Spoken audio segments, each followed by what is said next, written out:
Hello and welcome to the Rogue Academic Podcast.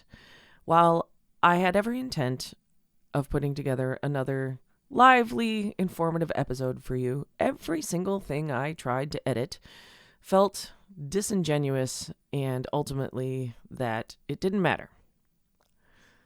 Whining, bitching, and moaning about the problems that plague academics and musicians and creatives across the country seems really fucking asinine in the face of fellow Americans being murdered in the streets.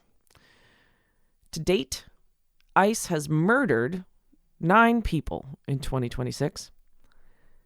Make no mistake, though, these people were not a threat to anyone. In fact, many of them were attempting to shield and assist the innocent. Too many people, for one reason or another, have decided to continue to live their lives as though this country was not actively falling to fascism.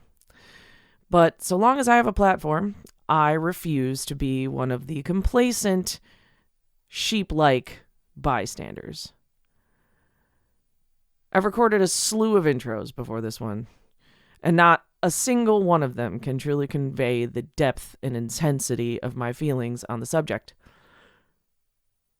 So I decided at the very least I would add my voice to the fray and dedicate this episode to our fellow Americans who have unjustly been slain by masked cowards at the hands of a morally bankrupt, pathetic excuse for a human, a wannabe dictator, and his hordes of the most filthy vermin in existence who associate with him. Not just in his cabinet, but anyone who has supported this regime in any way.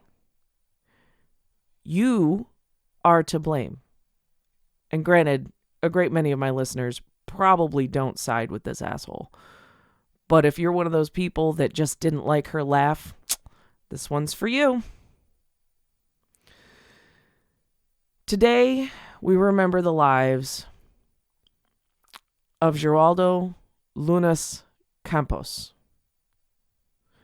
Luis Gustavo Nunes Caceres, Luis Beltran Yanes Cruz, Paradila,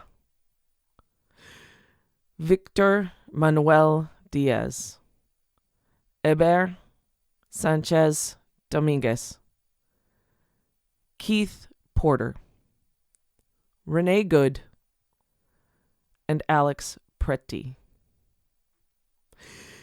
There's a quote in an old trumpet textbook that has stuck with me since grad school that states that it is the implicit duty of all trumpeters on earth who take up and dedicate their lives of study to the instrument that we must usher the faithful to the gates of heaven when the time comes for the souls of the innocent to return home. Today, humbly, I answer that call.